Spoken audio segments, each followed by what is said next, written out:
మీ అందరినీ ఎంటర్టైన్ చేయడానికి పడే కష్టమే కానీ ఎవరిని కించపరిచే ఉద్దేశం లేదు. దయచేసి అర్థం చేసుకోగలరు. పెద్ద సినిమా ఎపిసోడ్ రిలీజ్ అయిన తర్వాత నాగబాబు సార్ వచ్చి కలవమన్నారనేసి టీం నుంచి ఫోన్ రావడం,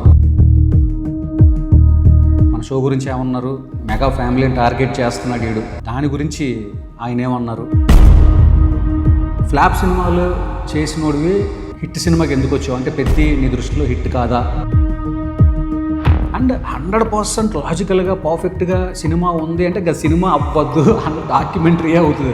నాగబాబు సార్ దగ్గరికి వెళ్ళేది ఎలా జరిగింది, నాకు ఇన్స్టాగ్రామ్లో ఒక మెసేజ్ వచ్చింది, బ్రో మీ నెంబర్ అర్జెంట్గా పంపించండి, దాని గురించి సార్ మిమ్మల్ని కలవాలన్నారు, మీతో మాట్లాడాలన్నారు. ఇంకా మనకి గులాబ్ జాములు గలగల్లాడతాం మొదలుపెట్టినాయి. అబ్బాయి వెళ్ళి సార్ ఇట్లా తను వచ్చాడు అనగానే నన్ను చూడగానే నేను షాకు. అంటే ఏం లేదు సార్, మీ ఫ్యామిలీని టార్గెట్ చేస్తున్నాను అనేసి కొంచెం ఎక్కువ మంది కామెంట్ చేస్తున్నారు అంటే ఆయన ఒక్కటే అన్నారు, సీను గారు ఆది హైపర్ ఆది గారు వాళ్ళు ఏమన్నారని కూడా నేను చెప్తాను. పెద్ద రిలీజ్ అయిన తర్వాత నన్ను కానీ మా ఇంట్లో వాళ్ళని కానీ మా అమ్మనేంటి మా అక్క చెల్లెళ్ళేంటి బూతులు తిడతా. అందరికీ నమస్కారం. మీకు తెలుసు పెద్ద సినిమా ఎపిసోడ్ రిలీజ్ అయిన తర్వాత నాగబాబు సార్ వచ్చి కలవమన్నారనేసి టీం నుంచి ఫోన్ రావడం, నేను వెళ్ళి నాగబాబు సార్ని కలవడం, అదంతా మీకు తెలిసిందే. మన షో గురించి ఏమన్నారు, పెద్ద సినిమా గురించి ఏమన్నారు, మెగా ఫ్యామిలీని టార్గెట్ చేస్తున్నాడు వీడు అని వచ్చిన కొన్ని కామెంట్స్ నేను ఆయనకి చెప్పాను. దాని గురించి ఆయన ఏమన్నారు అనేది తెలుసుకునే ముందు first I want thank Mahesh, Nagababu sir team చాలా కోఆర్డినేట్ చేసి సార్ దగ్గరికి తీసుకెళ్లేదానికి చాలా హెల్ప్ చేశాడు. Thank you so much Mahesh. Flop సినిమాలు చేసినోడివి హిట్ సినిమాకి ఎందుకు వచ్చావు అంటే పెద్ద నీ దృష్టిలో హిట్ కాదా, పెద్ద సినిమా బాగాలేదు అన్న వాళ్ళతో నేను ఏ రేంజ్లో ఫైట్ చేశానో నాకే తెలుసు. ఇప్పుడు ఆ టాపిక్ వద్దు. బట్ హిట్ సినిమా ఏంటి, ఫ్లాప్ సినిమా ఏంటి, ఇప్పుడు ప్రతి ఒక్కళ్ళు సినిమా బ్లాక్ బస్టర్ అవ్వాలని చేస్తారు కానీ ఈ సినిమా నేను ఫ్లాప్ చేస్తా, లేదంటే నేను డబ్బులు పోగొట్టుకుంటా, లేదంటే డైరెక్టర్ నేను పేరు పోగొట్టుకుంటా, హీరో నేను పేరు పోగొట్టుకుంటా అని ఎవరు చేయరు. ఆ పర్టికులర్ టైంలో ఒక సినిమా సెట్ మీదకి వెళ్ళాలి అంటే ఆ పర్టికులర్ టైంలో ఎంతోమంది దాన్ని నమ్మితేనే అది సెట్స్ దాకా వస్తుంది, రిలీజ్ దాకా వస్తుంది.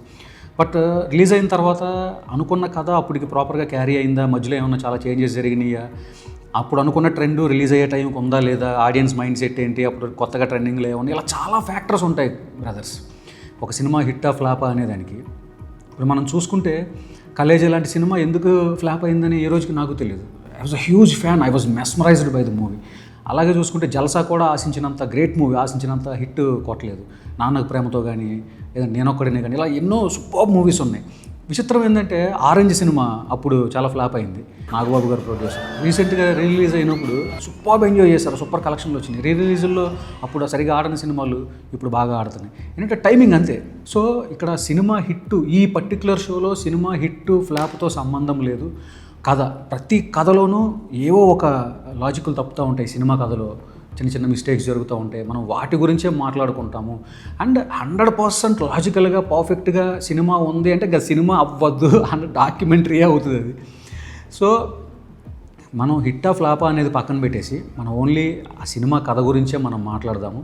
అండ్ ఇప్పుడే ఎందుకు చేసావు, పెద్దతోనే ఎందుకు చేసావు అంటే యాక్చువల్లీ చాలా పెద్ద పెద్ద బ్లాక్ బస్టర్ హిట్స్ ఆల్రెడీ ఎపిసోడ్లు షూట్ చేసాము కానీ రిలీజ్ చేయలేదు. ఎందుకు చేయలేదు అంటే నేను నా ప్రిఫరెన్స్ పెట్టుకోవట్లేదు గాయస్. ఫస్ట్ రాజా సాబ్ రిలీజ్ దగ్గర నుంచి మొదలు పెడితే కామెంట్స్లో ఎక్కువ మీరు ఏం పెట్టమని అడుగుతున్నారు, దేవరా కానీ, కింగ్డము, లైగరు, స్కంద, ఆచార్య, ఇలా మీరు ఏవైతే పెట్టమని అడుగుతున్నారో నేను అవే చేసుకుంటూ వచ్చేస్తున్నాను. నా ప్రిఫరెన్స్ పెట్టుకోవట్లేదు, ఏదో నేను షూట్ చేసేసాను కాబట్టి అవి రిలీజ్ చేయాలి అని నేను పెట్టుకోవట్లేదు. మీరు ఏవైతే ఎక్కువ చేయమని అడుగుతున్నారో నేను అవే చేసుకుంటూ వస్తున్నా. అండ్ ఇంతకుముందు రిలీజ్ చేయకుండా ఉన్న మూవీస్ కూడా వెరీ సూన్ దానికి ఒక టైం వస్తుంది, అప్పుడు అవి రిలీజ్ చేసే ప్రయత్నం చేస్తాము. సో హిట్ ఫ్లాపులతో పక్కన పెట్టేసి హీరోలు, డైరెక్టర్లు వాళ్ళందరినీ పక్కన పెట్టేసి ఆ కథ గురించి మనం మాట్లాడుకునే ప్రయత్నం చేద్దాం సరదాగా. నాగబాబు సార్ దగ్గరికి వెళ్ళేది ఎలా జరిగింది అనేది నెక్స్ట్ మనం మాట్లాడితే, పెద్ద సినిమా ఎపిసోడ్ మనది రిలీజ్ అయింది, స్టోరీ నరేషన్ ఎపిసోడు. సరే నాకు ఇన్స్టాగ్రామ్లో ఒక మెసేజ్ వచ్చింది, ఓపెన్ చేసి వస్తే బ్రో మీ నెంబర్ అర్జెంట్గా పంపించండి, నాగబాబు సార్ మీతో మాట్లాడాలన్నారు, కలవాలన్నారు, సార్ మీతో మాట్లాడాలి. నాకు కొంచెం లైట్గా స్టార్ట్ అయింది, ఏంటిది అన్న ప్రాంక్, ఆయన నాతో మాట్లాడడం ఏంటి, మనం I'm nobody, I'm nothing, ఆయన నాతో మాట్లాడడం ఏంటి అనేసి సరే ఇదన్నా ప్రాంకా ఏంటి అని చెప్పి నేను ఆ అబ్బాయి ప్రొఫైల్ ఓపెన్ చేసి చూశాను. ఆ అబ్బాయిది చాలా మంచి ప్రొఫైల్ ఉంది. సరే ఏంటి నేను కొంచెం భయపడతాను, ఏంటి బ్రదర్ ఏంటి మ్యాటర్ ఏమన్నా తెలుసా అని అడిగితే తను ఇట్లా మీరు సిరీస్ అది చేస్తున్నారు కదా, సినిమాల గురించి మాట్లాడతా, దాని గురించి ఒకసారి మిమ్మల్ని కలవాలన్నారు, మీతో మాట్లాడాలన్నారు అన్నాడు. ఇంకా మనకి గులాబ్ జాములు గలగల్లాడతాం మొదలుపెట్టినాయి. ఆయన ఏం మాట్లాడతారు, ఏంటి తిడతారా, ఏంట్రా పిచ్చి పిచ్చిగా ఉందా అని ఏమన్నా తప్పుగా తీసుకుంటారా, ఏం నాకు అర్థం కాల. ఆ రోజు నైట్ అంతా నాకు అసలు నిద్రపట్ల. సరే పొద్దున్న లేచాను, తను లొకేషన్ పెట్టాడు, తుక్కు కూడా జబర్దస్త్ లొకేషను. అక్కడికి వెళ్ళాను, తను లోపలికి తీసుకెళ్ళాడు. అప్పటికి ఒక స్కిట్ జరుగుతుంది. ఫస్ట్ టైం జబర్దస్త్కి సెట్కి వెళ్ళడం నేను, చాలా వండర్ఫుల్ ఎక్స్పీరియన్స్ దట్ ఈస్. సరే సారును నాగబాబు సార్ ఇంద్రజ మేము అక్కడ జడ్జెస్ ప్లేస్లో కూర్చున్నారు. నన్ను సైలెంట్గా తీసుకెళ్ళి సార్ వెనకాల ఒక చైర్ ఉంటే కార్నర్లో కూర్చోబెట్టాడు. సరే స్కిట్ అయింది. స్కిట్ మధ్యలో గ్యాప్లో అబ్బాయి వెళ్ళి సార్ ఇట్లా తను వచ్చాడు అనగానే నన్ను చూడగానే ఏ కార్తికేయ శాస్త్రి నువ్వా అని చెప్పి నేను షాకు. ఏంటి సార్ పేరు కూడా గుర్తుపెట్టుకొని అన్నారు. నెక్స్ట్ ఆయన మాట్లాడిన ఒకే ఒక మాట, ఎవరిని హౌట్ చేయకుండా బాగా చేస్తున్నావా, బాగుంది అన్నపాటికి నాకు ఒక్క సెకండ్ రిలీఫ్. అమ్మా దేవుడేది అన్నం పెట్టుకున్నా. వెంటనే స్టార్ట్ అని ఒక స్కిట్ స్టార్ట్ అయిపోతుంది. సరే కూర్చో మనం మళ్ళీ మాట్లాడదాం అని చెప్పేసి అన్నారు. కూర్చున్నాను. సో నెక్స్ట్ ప్రభాస్ గారు ఓమరావుతిని కమ్ టు మై రూమ్ అన్నట్టు నాగబాబు సార్ కూడా come to my room Karthikeya అన్నారు. సో వెళ్ళిన తర్వాత ఏమన్నారు అనేదానికి ముందు ఫస్ట్ నాగబాబు సార్ మన షో గురించి ఏం మాట్లాడారు అనేది ఒక చిన్న బయట ఇచ్చారు ఆయన, అది చూద్దాం. కార్తికేయ సార్, నువ్వు చేసే ఈ రివ్యూ సార్ ఆఫ్టర్ రిలీజ్ అనేది కాన్సెప్ట్ బాగుంది. ఎందుకంటే బిఫోర్ రిలీజ్ చేస్తే సార్ సినిమాకి ఎఫెక్ట్ అవుతుంది. ఒక ఎంటర్టైనింగ్గా బాగా చేస్తున్నావు sir. Thank you sir.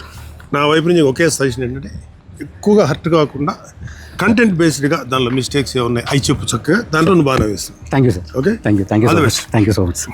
Thank you sir. So చూసారు కదా, సార్ చాలా అప్రిషియేట్ చేశారు. నేను అసలు ఊహించనే లేదు నిజంగా. Nagababu sir, thank you so much for your kind words and appreciation.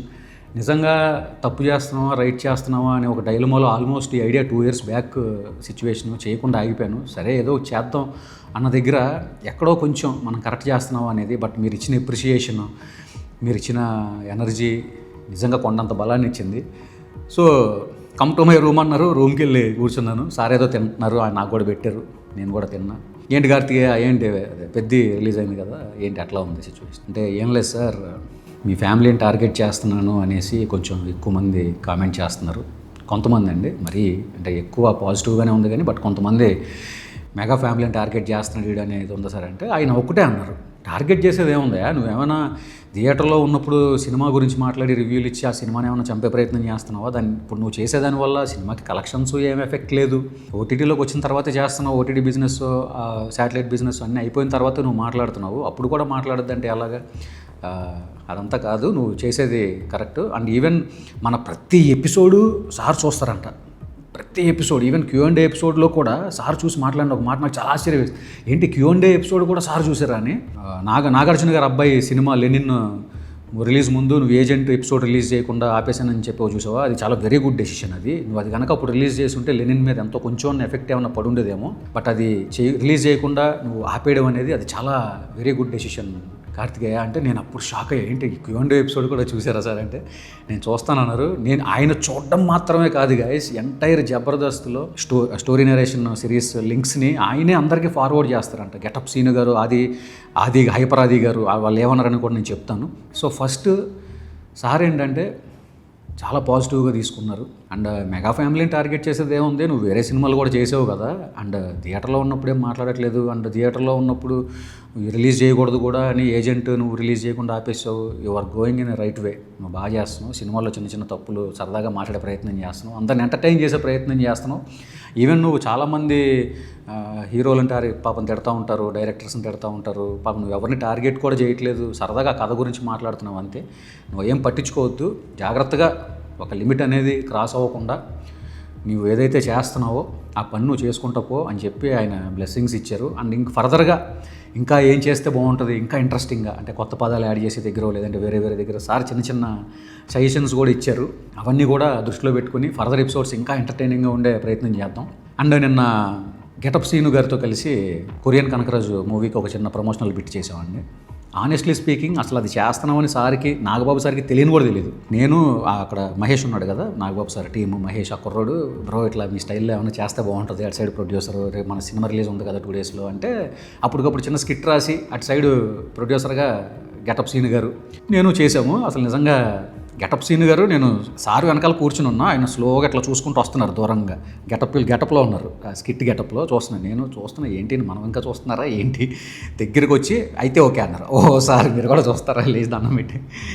బాగుంది బ్రదర్, బాగా చేస్తున్నావు, చాలా బాగుంది, ఎవరిని నొప్పించట్లా, చాలా ఎంటర్టైనింగ్ ఉంది, మేమందరం ఎంజాయ్ చేస్తున్నాము అన్నారు. ఆయనతో కలిసి అంత ఈజ్ ఎ గ్రేట్ యాక్టర్, ఆయనతో కలిసి ఒక స్కిట్ చేయడం నాకు చాలా ఆనందాన్ని ఇచ్చింది. నిన్న ఆయన కామెంట్లో పెట్టిన ఆ కామెంట్ కూడా నా యాక్టింగ్ని, రైటింగ్ని అప్రిషియేట్ చేస్తా చాలా బలాన్ని ఇచ్చింది. Thank you getup Seenu sir. And సరే కొంచెంసేపు గడిచింది, సార్ రూమ్లో ఉన్నారు, నేను బయట వెయిట్ చేస్తున్నా. పక్కనే హైపరాది గారు ఉన్నారు. సరే పరిచయం లేదు కదా, మనం అంత మాట్లాడలేము, మనకు అసలు కొద్దిగా మొహమాటం ఎక్కువ ఉంటుంది మ్యాటర్ అని చెప్పి నేను అక్కడే ఉన్నా. ఆయన అట్లా చూస్తున్నారు, చూసి నువ్వు కదా అన్నారు సార్ని. నేనే సార్ అన్నా. షోలో కళ్ళజోడు పెట్టుకుని ఉంటావు కదా, గుర్తుపట్టలేకపోయాను, చాలా బాగా చేస్తున్నావు, సారే నీ రీల్స్ ఎపిసోడ్స్ అన్నీ మాకు షేర్ చేస్తారు, బాగా చేస్తున్నావు బ్రదర్ అని చెప్పి ఆయనే సెల్ఫీ, ఒకసారి ఫోటో అంటే ఆయనే ఫోన్ తీసుకుని ఆయనే సెల్ఫీ తీసి, Hyper Aadi sir your A dialogue king, comedy punches king, మీరు నన్ను అప్రిషియేట్ చేయడం నాకు చాలా ఆనందాన్ని ఇచ్చింది, thank you so much. And ఫైనల్గా మన షో గురించి ఒకసారి ఏమన్నా బయట ఇస్తే బాగుంటుంది మీ అందరికీ చూపించడానికి, ఏదో ఆయన నాతో చెప్పారు అని మీకు చెప్తే ఎంతవరకు మీకు అది రీచ్ అవుతుంది అని చెప్పి, సరే అడగాల వద్దా, ఇస్తారా ఎవరా అని ఒక డైలమాలో వెయిట్ చేసి, సార్ అప్పుడు ఇంకా సెకండ్ షెడ్యూల్ స్టార్ట్ అవుతుంది, దానికి సెట్లోకి, జబర్దస్త్ సెట్లోకి వెళ్ళే ముందు రూమ్లోకి వెళ్ళి సార్ మహేష్ తీసుకుని వెళ్ళాడు. సరే ఇట్లా షో గురించి ఒక చిన్న బయట ఏమన్నా మీరు 2 మాటలు మాట్లాడితే బాగుంటుంది అనగానే వెంటనే ఓకే ఇక్కడ వద్దు, మనం బయట నడుస్తూ మాట్లాడదాం పద అని చెప్పి మైక్ ఇవ్వండి, అబ్బాయి నాకు కూడా మైక్ ఇవ్వండి అని చెప్పి మైక్ పెట్టించి సారే దగ్గరుండి బయటికి తీసుకెళ్ళి సరదాగా అక్కడ నడిపిస్తూ సెట్లో, మీరు చూసారు ఆల్రెడీ ఆ వీడియో, కార్తికేయ బాగా చేస్తున్నావు, బాగా చేయి, విష్ ఆల్ ద బెస్ట్ అని చెప్పారు. నిజంగా కొండంత అండ ఇచ్చింది. సో మెగా ఫ్యామిలీని టార్గెట్ చేస్తున్నాం అన్న దగ్గర ఆయన అసలు అండ్ ఆయన చాలా అదేం పట్టించుకోవద్దు, మా మీద ఉన్న అభిమానంతో కొంతమంది కుర్రోళ్ళు అలా మాట్లాడచ్చు, కానీ నువ్వు ఏం పట్టించుకోవద్దు, నువ్వు కరెక్ట్గా చేస్తున్నావు అన్నారు. అండ్ రేపు కొరియన్ కనకరాజు సినిమా గురించి నువ్వు మాట్లాడవా, 100% ఆ సినిమా ఆల్రెడీ సూపర్ హిట్ టాక్తో నడుస్తుంది, మంచి కామెడీ బ్లాక్ బస్టర్, థియేటర్లో బిట్స్ అయ్యి మన వాళ్ళు ఇన్స్టాగ్రామ్లో ఆఖరిగా పెట్టేస్తారుగా, సూపర్ రెస్పాన్స్ ఉంది థియేటర్లో. నేను రోజు కొద్దిగా మనకు షూట్ ఉంది, కుదరలేదు, నేను వెళ్తాను నైట్కి. సో అది సూపర్ బ్లాక్ బస్టర్ కొట్టి దాని కలెక్షన్స్ అన్నీ బాగా వచ్చి సూపర్ హిట్ అయ్యి ఓటీటీకి, శాటిలైట్కి అంతా మంచి బిజినెస్ అయ్యి ఓటీటీలోకి వచ్చిన తర్వాత 100% కొరియన్ కనకరాజు సినిమా గురించి ఈ షోలో మనం మాట్లాడదాము. ఐఎమ్ 100% షూర్ నాగబాబు సార్ అంతే స్పోర్టివ్గా తీసుకుంటారు, అంతే సరదాగా తీసుకుంటారు. అసలు is such a sweet heart అబ్బా.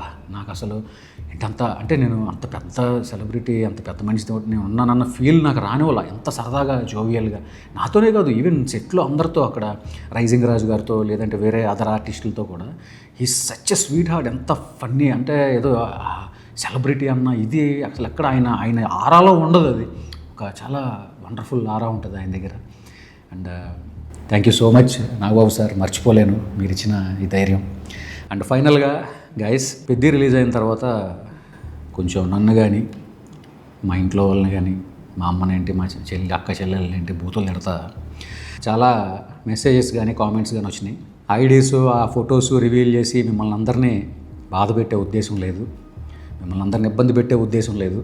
ఈ show just for pure entertainment. రేపు నేను పవన్ కళ్యాణ్ గారి సినిమాలు చేసిన, నాగార్జున గారియో, మెగాస్టార్ ఎవరు చేసినా కూడా ఓన్లీ ఆ కథ గురించి, అందులో ఉన్న చిన్న చిన్న లోపాల గురించి మనం సరదాగా మాట్లాడుకునే ప్రయత్నం తప్ప ఆ ఎపిసోడ్కి, ఆ హీరోకి, ఆ డైరెక్టర్కి ఎటువంటి సంబంధం లేదు. మరి అలా ఉంది, నేను అలా టార్గెట్ చేశాను అనుకుని ఉంటే నాగబాబు సార్ నిజంగా నన్ను పిలిచి అప్రిషియేట్ చేయరు కదా. సో లైఫ్లో ఎంతోమంది మనల్ని బాధ పెడతా ఉంటారు, వీడేదో కొంచెంసేపు మనల్ని నవ్వేస్తున్నాడు కదా అని చెప్పి మీ ఇంట్లో మనిషిలాగా మీ తమ్ముని అనుకుంటారో, అన్నయ్యని అనుకుంటారో. నచ్చితే హ్యాపీగా చూడండి, నచ్చకపోతే క్షమించేయండి. Let's be civilised with each other, let's have some fun together. లైఫ్లో సీరియస్గా తీసుకోకూడని 2 guys, 1 life, 2 cinema. Life is for enjoyment, cinema is for entertainment. సినిమాని అస్సలు సీరియస్గా తీసుకోవద్దు, లైఫ్ని ఇంకా సీరియస్గా తీసుకోవద్దు. సరదాగా గడిపేద్దాం, ఎప్పుడు పోతామో తెలియదు, చిన్న లైఫ్, నవ్వుకుంటూ గడిపేద్దాం. సో ఐ హోప్ మీకు నేను చెప్పింది అర్థమైంది అనుకుంటున్నాను. సో ఈ పర్టికులర్ టాపిక్ గురించి ఇంకా పదే డిస్కషన్ వద్దు. షోని సరదాగా చూసి ఎంజాయ్ చేయండి. ఏ హీరో ఫ్యాన్స్ అయినా సరే, నేను మీ అందరికంటే పెద్ద ఫ్యాన్ని. పవన్ కళ్యాణ్ గారికి ఏంటి, మెగాస్టార్కి ఏంటి, అసలు ఊర్లో ఎవ్వరం వేరే ఉండేది అప్పట్లో. దాని గురించి సపరేట్ వ్లాగ్లో మాట్లాడదాం. మన ఏ రక్తం ఏంటి ఊర్లో ఫ్యాన్స్గా అని. సరదాగా ఎంజాయ్ చేయండి, లైఫ్లో సరదాగా తీసుకోండి, ఎక్కువ సీరియస్గా తీసుకోవద్దు. And thank you so much for all your love and support. మళ్ళీ వెరీ సూన్ మీ అందరూ చాలా రోజుల నుంచి అడుగుతున్నారు ఒక మంచి ఎపిసోడ్, అది రిలీజ్ అవుతుంది నెక్స్ట్ ట్యూస్డే. చూడని వాళ్ళు ఇప్పటికీ ఛానల్కి సబ్స్క్రైబ్ చేసుకున్న వాళ్ళు ఎవరన్నా ఉంటే చేసేసుకోండి. Thank you so much. జై హింద్, జై భారత్. ఈ ఒక్కడుగు 100 అడుగులతో సమానం సార్. తవ్వి చూడండి.